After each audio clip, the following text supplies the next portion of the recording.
અંકલેશ્વરમાં નર્મદા નદીના ધસમસતા નીર કાંસિયા છાપરા ગામની સીમમાં ફરી વળ્યા હતા. આમલા ખાડીના નીર 10 થી વધુ ગામના ખેતરોમાં ફરી વળતા ધરતીનો તાત ચિંતામાં મુકાઈ ગયો હતો. ધરતીના તાતે ખેતરમાં ઉભ્યા કેળાના પાકને અને શાકભાજીના પાકને તાત્કાલિક બહાર કાઢીને બચાવવાના પ્રયત્નો હાથ ધર્યા હતા. મોંઘા પાક અને વર્ષની મહેનત પાણીમાં વહી જવાની દહેશત ખેડૂતોએ વ્યક્ત કરી છે.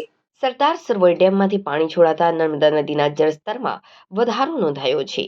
અંકલેશ્વર કાંઠા વિસ્તારમાં જળસ્તર વધતા નદી કાંઠે આવેલા ભરૂચ તાલુકાના છાપરા ગામના ખેતરોમાં નદીનું પાણી પ્રવેશી ગયું હતું, જેના કારણે ખેડૂતોમાં ભારે ચિંતા ફેલાઈ છે.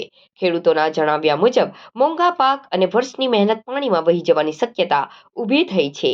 ખાસ કરીને કેળા અને શાકભાજી જેવા પાકોને મોટું નુકસાન થવાની ભીતિ ખેડૂતોમાં વ્યાપી રહી છે.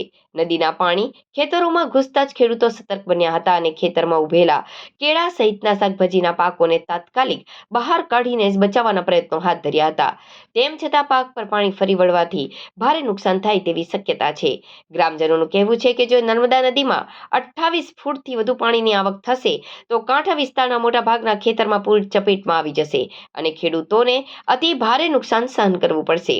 બીજી તરફ આમલાખાડીના પાણી જૂના દીવા, આંબોલી, પુનગામ, સજોદ, શક્કરપોર, હરિપુરા, ખાલેપિયા, તરિયા, ધંતુરિયા, માટીએડ સહિત ગામની સીમમાં ખેતરોમાં ફરી વળતા ઊભા પાકને નુકસાન થઈ રહ્યું છે. જયંતિભાઈ હરિભાઈ પટેલ. જયંતિભાઈ, હાલની અંદર શું પરિસ્થિતિ છે તમારા ખેતરની? અત્યારે પાણીમાં છે, પાણી ઘૂસી ગયું છે ને મેં કારેલાનો પાક છે, દૂધી છે, એ બધું રોપ્યું છે અને લગભગ હવે મારી વીણી ચાલુ જ છે, હવે શરૂઆત જ થઈ છે. જો આ વધારે જો પાણી આવે તો મારે તો 4 થી 5 લાખ રૂપિયાનું નુકસાન થઈ શકે એવું છે.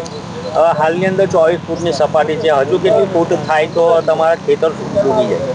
હા, લગભગ આ 2 થી 3 ફૂટ એ આવે વધારે, 28-29 ફૂટ થાય તો અમારે પૂરેપૂરું નુકસાન થઈ જાય.